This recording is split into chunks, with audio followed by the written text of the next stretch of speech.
So naghahalaga siya ng tumataginting na 92,748,245 pesos and 75 centavos. Pero sa tingin mo, malaking tulong to sa inyo, kamukha na kayo, taga-residente kayo ng malaking tulong to ang flood control project sa inyo. Lalo na kung mayayari. Kung mayayari. Oh. So November pa kayo dito nag-start last year. So ibig sabihin mag-iisang taon na ngayong November. So yung pumping station na nakita natin doon, yung naghahalaga ng 92,700,000. Ito naman, ito yung daan. Ito mismo. Ang halaga pala nito, nakikita nyo, pakita mo takbo, 92,616,000. So, nandito tayo sa mga stocks nila na kung saan ang daming bakal. So may maninipis. May ano bang size na to? Size 12? Mamalagad ito, size 20 ata ito. Ang laki. Ang lalaki ng mga bakal. In fairness, meron talagang bakal. Pero yung muna yung magkano ba talaga nito? 92 million. Sa tingin mo kaya na matatapos kaya yan? Mukhang hindi ano. Kasi namin alam, ano po ang silbi ng pumping station. Halimbawa, ito para maintindihan po ng ating mga viewers, kamukha nito. So ito po ay, ang labas nito ay dagat. Ito naman sa mga ilog. Tama. Now, ano ang silbi? Base sa pagkakaintindi ko, pag sinabing pumping station, ito ay floodgate. Tama. Gate yan eh. So pag mataas ang tubig ng dagat o tinatawag na high tide, ibababa itong gate. Ngayon, pag bumaba naman ang tubig, saka siya bubuksan. Para ang tubig niya lahat na nandun, makalabas papuntang dagat. Now, paano naman kung lagi na lang mataas ang tubig ng dagat? So, lagi siyang nakababa. Tapos, ano ang silbi nito? Paano naman ang tubig niya na gagaling dito? Ayun, ang tubig niya palabas. So, meron siyang pump. Saan po yung pump niya? Ito yun. Dito ilalagay. So, ayan. So, pakita mo tako. Dito ilalagay. Yun yung problema ngayon dahil apektado sila dun sa investigasyon ngayon sa Senado. Tama? At ito po ay natigil.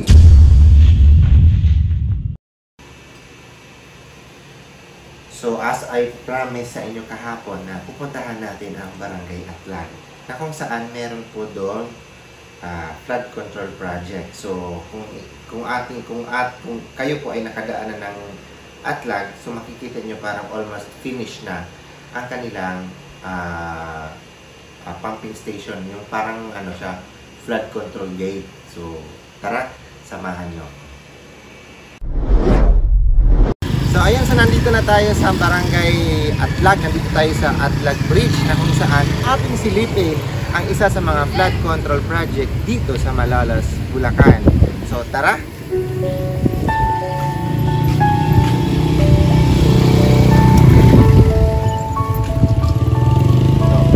Ayan, so kasalukuyan, meron pong mga bakal dito sa likuran. Padala ko ng mga bakal para dito sa flood control project na ginagawa hanggang ngayon. Kung makikita nyo, meron pong bangko ba tawag yan? Yan. So bangko po na nakalutang sa tubig dahil po ang ginagawa ay yung flood control project na kung saan tulay po ng Barangay Atlag, Malolos City, Bulacan. So, meron silang tinatawag na flood control project na pumping station doon po sa unahan na kung saan ating pupuntahan. So, ang lalaki ng bakal o yun mo. Ang kakapal ng bakal. Baka magwala eh. So, tara. Puntahan muna natin sa bako. So, meron ditong ang tawag dito, ano ba tawag ito? Yung pump, water pump.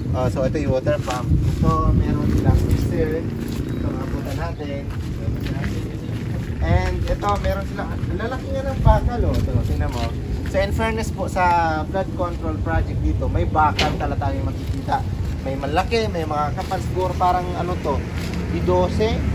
Ito Venus, kung ano po anong size niyan. And then, ating basahin dito, tara tago, lapit ka sa akin dito. So, basahin natin yung halaga ng flood control project na to. So, meron siyang halaga. So, basahin muna natin sa taas. Department of Public Works and Highways. So, DPWH na naman. So, Bulacan 1st District Engineering Office, Tikay, City of Malolos, Bulacan. So, ang ginagawa nila dito ay pumping station at barangay Atlag. So, kamukha ng na-vlog natin kahapon doon sa Mambog. So, barangay Atlag water pumping station. Ayun. Hindi makita eh. Tingnan natin. Ayun, project pumping station ng barangay Atlag.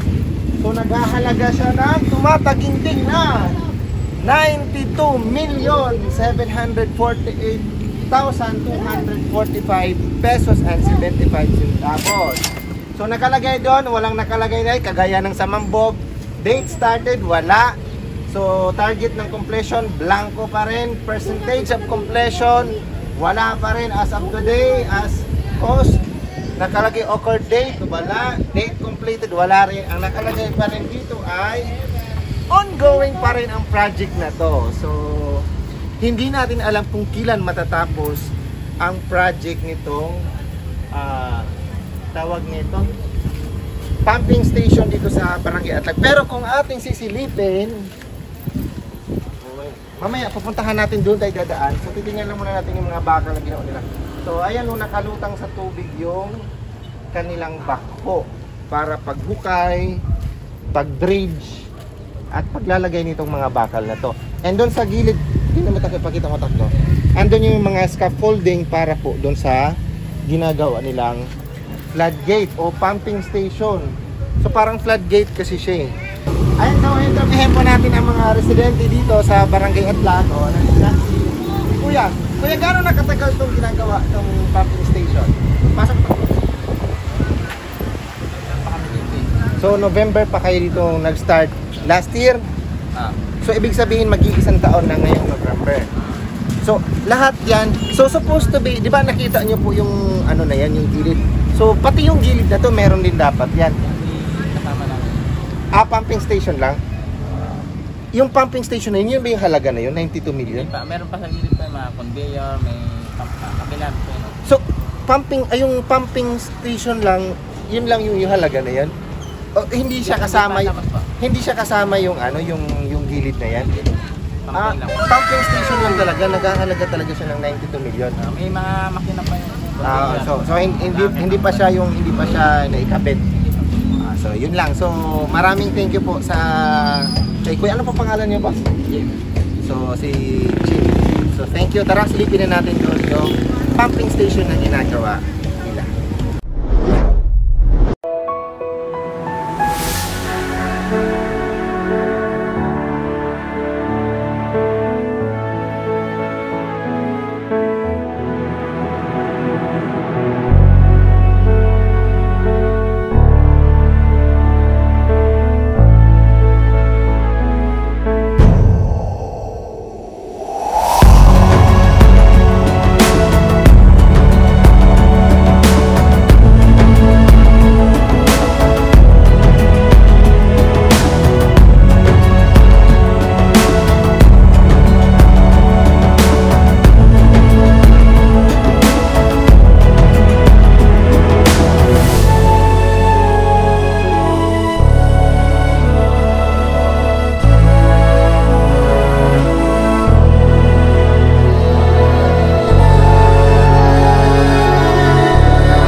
Makikita, yan, tinamata ko sila.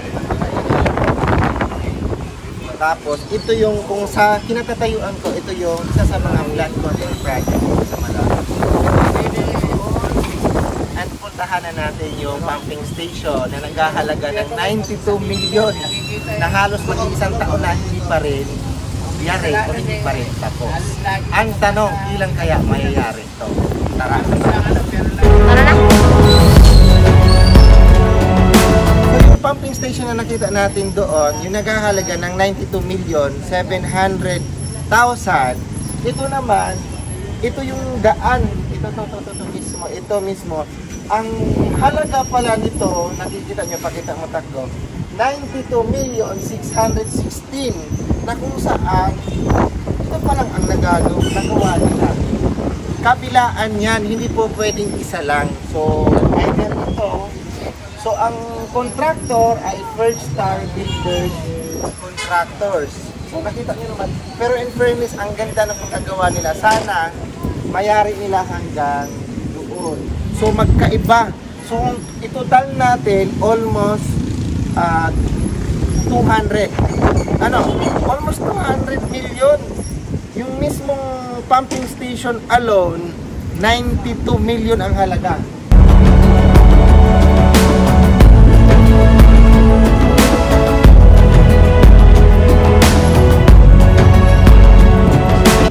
Pala ito.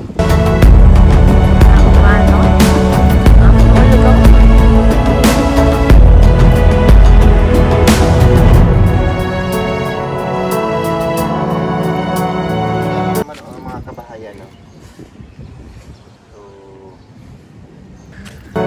Ganapan ako.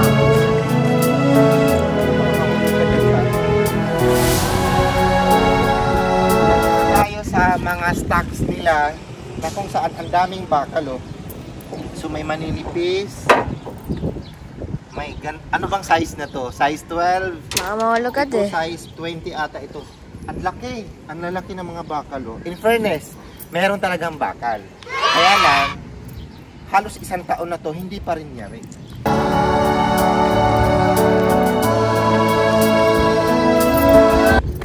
Meron din, oh, ayan, oh. Size 10. Ito ba yung size 10 o size? Parang size 10 to o size 12.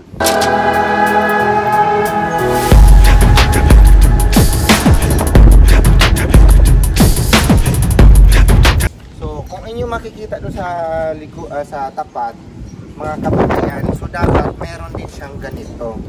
So, hindi lang ditong portion, pati sana doon sa kabila. Dapat yan kabilaan kasi yung kabila din meron dun eh. Hello, Nay. Sige, Nay. Daan po kayo, Nay. Taga saan po ba kayo, Nay? Sa taga Masili po kayo. So, dahil ilagyan na po ng pumping station dyan, hindi na makadiretso doon sa may atlag ng tulay yung mga hindi na nakakaraan. Pero sa tingin mo po, Nay, malaking tulong po ba ito? Hindi mo alam? Parang hindi. Kasi nga, hindi natin nararamdaman na dahil hindi pa kasi nayayari-yari. Pero yung muna yung magkano ba ang talaga nito? 92 million. Sa tingin mo kaya na matatapos kaya yan? Mukhang hindi ano. Matagal na?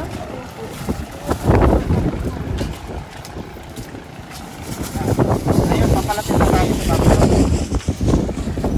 Kasi natatakot dito na mahulog ka. Natatakot na hihiro ako. Ito ngayon. Pero marami na ditong nalunod. Ay, nalimango ah. Ano na? Oo, may crabs. Tingnan mo may crabs. Kagaya nito, oh. Nakakaawa. O, tingnan mo tako. Ipakita mo tako. Kagaya niya. Oh. Lubog, ang mga bahay na ay lubog pa rin sa baha. So, ibig sabihin, wala pong silbi itong flood control project na yun. Tama? Yun, sinanay yung sabi. Kasi kawawa. O, tingnan mo. Oh. Dahil kung meron talagang flood control project, yan ay hindi sila matutulog sa baha. Tingnan mo. Oh. Wala namang ulan eh.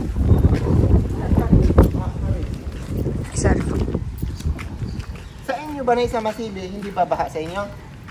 Bumaba din. Ayan. So ayan, nandito na tayo sa pumping station. Banda, ayun, so merong mga bakal.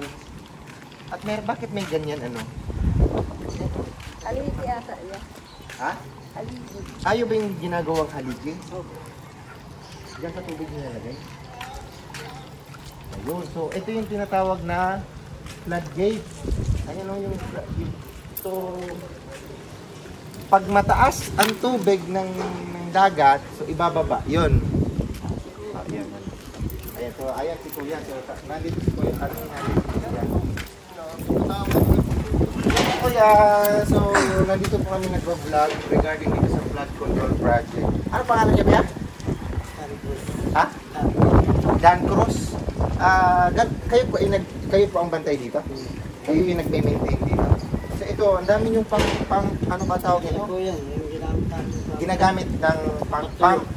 Oh, ano, lalo na para malibas yung bubusan. Ay, diyan banda. Ay, bubuhusan yung mga bilog-bilog na yan. Pagka ano yun, lalagyan pa ko yan, yung pinakakaon yan. Kung medyo na-into pati, medyo napakay kami sa nadaway na. Yun. Nahinto dahil nadamay nga doon sa investigasyon ngayon. Ang contractors, ito yung ginagawa nyo. Ito yung pumping station na naghahalaga ng 92.7 million kung hindi ako nagkakamali. Kasi binasa namin yung nakalagay doon. Ito ay inumpisahan. Anong buwan to inumpisahan? May nakausap ko doon, November daw to inumpisahan. Ngayon, October, November. Ngayon, September na. Pero hanggang ngayon, hindi pa rin yari. Phase 5 po kasi yan. Phase 5. Phase 5. Oo, ito. So ito, ibang contractors kasi ito ang pagpader. Kaya, iba kasi ito mismo pumping station lang. Ito yung halaga ng 92 million pesos. So ano ba ang kulang dito? Makina. Meron ng makina, ito yon. Kompleto na eh. Pati sa taas yung baba. Ang pag-pump na lang ng tubig. Ito kasi ang halaga ito. Ano ba ang silbi ng ito? Hindi kasi namin alam. Ano po ang silbi ng pumping station? Halimbawa, ito para maintindihan po ng ating mga viewers kamukha nito. So ito po ay ang labas nito ay dagat. Ito naman galing sa mga ilog. Tama. Now, ano ang silbi? Base sa pagkakaintindi ko, pag sinabing pumping station o ito ay floodgate, tama? Gate yan eh. So pag mataas ang tubig ng dagat o tinatawag na high tide, ibababa itong gate. Ngayon, pag bumaba naman ang tubig, saka siya bubuksan. O yun, para ang tubig na lahat na nandun, makalabas papuntang dagat. Now, paano naman kung lagi na lang mataas ang tubig ng dagat? So, lagi siyang nakababa. Tapos, ano ang silbi nito? Paano naman ang tubig na nandiyan gagaling dito? Ayun ang ihigupin niya palakas. So, meron siyang pump. Saan po yung pump niya? Ito yun. Dito ilalagay. So, ayan. So, makita mo tako, dito ilalagay. Yun yung problema ngayon dahil apektado sila dun sa investigasyon ngayon sa Senado. Tama? At ito po ay natigil. Yun yung nauna. Yung natigil po. Ang pumping station ang hindi pa nagawa. So, ang nagawa nila yung floodgate. So, yun yung gate, di ba, yung parang nagsasara at nagbubukas. So, itong pumping station, kung halimbawa, ang dagat ay lagi na lang high tide, laging mataas ang dagat, ito po yung gagawin nila ay sisip-sipin. Ang problema nga lang, mag-iisang taon na sila, sinasabi ni Kuya Dan Cruz, na kung saan, nag-start sila ng paggawa dito ay October, November.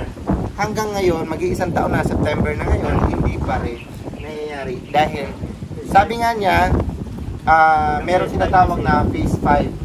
Ito, ano mang phase na to? Ito, nangyari na ulit. Phase 1 na yun. Phase 1. Eh, ano naman yung phase 2? Yan na po yun. So, ito na yun. Phase 2 hanggang phase 5. So, phase 1 pa lang. Ibig sabihin ko yung phase 1 pa lang nangyayari. Complete na naman po yan. Yung phase 1 na yun. Oo, complete. Pagka sa mabilis din naman na itayo ito. Oo, in fairness nga, ang tuling nga na itayo. Kaya ang problema nga lang dito, ang budget, meron pa ba? Yun nga, hindi natin masasabi kasi kung meron pang budget yan, bakit siya naitigil? May budget pa yan, so kaya lang Hanggang... Masyado nga po kami, kaya hindi kami Oo, yun. kasi siyempre, ano yung Mario, mga basher nga dyan. Oh, Adam. Sa totoo nga lang, ang dami ng basher kaya nga nandito kami. Pero ito ang number one naitayo sa lahat ng Flood control project. Ito yung, sabi ni Kuya Dan, oo, ito yung pinakaunang ano. Pero, in fairness ha, ang nakikita namin dito, para based on my observation, kung ito ay malinis, maganda to para sa amin na taga Malolenyo. Ikaw ba kaya taga Malolenyo? Para sa atin, malaking tulong to kung ito po ay mayayari. Ang tanong, mayayari pa. Yun yung katanungan dyan na kailangan natin abangan kung ito po ay mayayari. So, kagaya yan, 92 million. Pero ang nakikita lang namin dito, ito palang ang nangyayari. Wala pa yung talaga. Kasi dapat meron sila ito. Diba? Ito sa contractors para doon sa gilid, 92 million din. Ito 92 million din. Ang laki ng halaga, no? Pero hanggang ngayon isang taon, hindi pa rin na nangyari. Yari na yung floodgate, yung parang isang gate. Pero yung pump nila, yung kamukha nito, nagpa-pump, para lang na to sa dito sa magawa. Hindi to yung totoong pump. Para lang doon sa... malaki yung pump. Oo, yung malaking pump. Para kung hindi man bumaba ang tubig ng higopin lang, wala na talagang baha doon maaari na pagay ng Desta, doon sa amin sa likuran ng Panasahan. Wala yan, wala na yan. Yan po ay magkakadugtong hanggang doon sa floodgate din naman ng Pambog. Yun. So, yun lang. So, hello mga ka-official. So, eto na isa sa mga ating mga agam-agam, mga katanungan. So, at least ngayon naliwanagan tayo na kung saan meron naman silang pinakitang mga nangyari na. Ang problema nga lang daw, tulad sa sabi ni Kuya Dan, ito po ay natigil dahil apektado sila ng dahil dyan sa investigasyon ng corruption against dyan sa flood control project na yan. Na kung saan marami naman talagang ghost project. So, yun lang. So, pakita mo nga ako doon. Ayan. So, at sa susunod na vlog natin, ipakita naman natin, ito po ay kadugtong ng 92 million na anong bang contractors yun, builders na pinakita ko kanina. Andun sa likod po ng William Bill 3 hanggang dun sa Tawiran, ipakita natin kung hanggang saan na yung nagawa nila doon sa budget na 92 million.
malaking tulong to sa inyo, kamukha na kayo, taga-residente kayo ng ano, malaking tulong to ang flood control project sa inyo. Lalo na kung mayayari. Kung mayayari. Oh, ang tanong, mayayari ba? Yun. So lahat tayo nangangamba o meron agam-agam na ito po ay hindi mayayari. Tama, kamukha niyan eh. Hanggang sa tingin lang natin ang dulo ng ating mata ang nagagawa nila. Pero alam mo ba tayo kung magkano ang halaga niyan? Andun tayo nakalagay, nakapaskil, 9. Yan po ay halaga ng pumping station. Yun naman, ang halaga nun ay halaga ng itong gilid na to, yung pader. Yan, ang halaga niyan tayo 9. Tara tayo, silipin namin doon, papunta doon.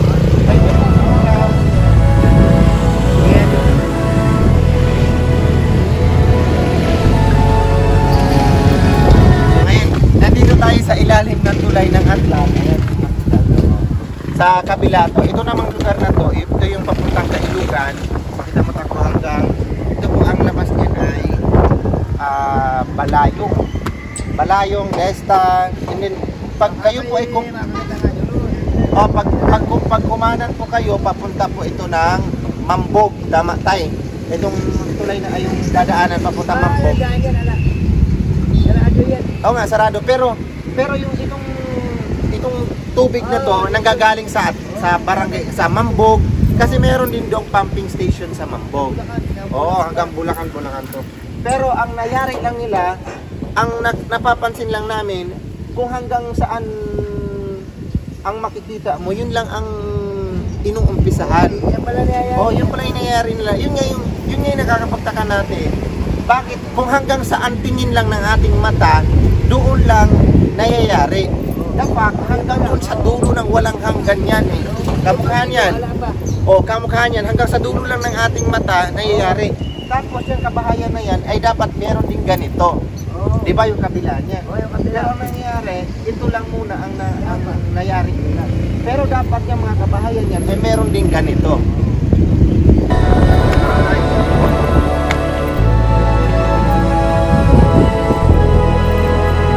Jackpot! Tayo ay mag-inspeksyon ng flood control project.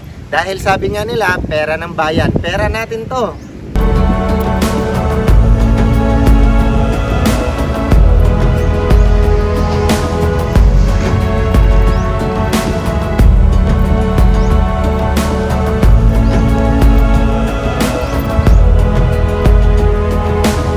Meron silang hagdan, no?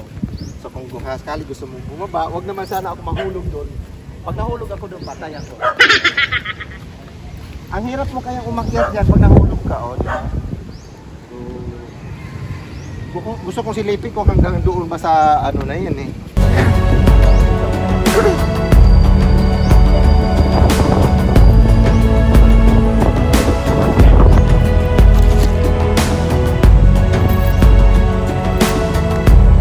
Nakita nyo? May aso doon sa dulo. May dalawang aso. Huwag na tayong tumuloy doon. Baka maya makagat pa tayo ng aso. Makapagpabakuna pa tayo ng anti-rabies. Ayun o, dulo nag-aantay sa atin.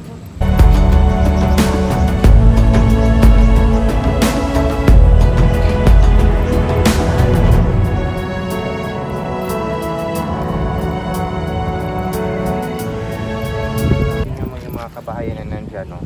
So kung meron siyang ganito, ang tubig ay hindi napapasok sa kanila. So tara na mga ka-official, naway napasaya namin kayo sa aming vlog. Again, this is Ronald Corpus Official. Bye bye.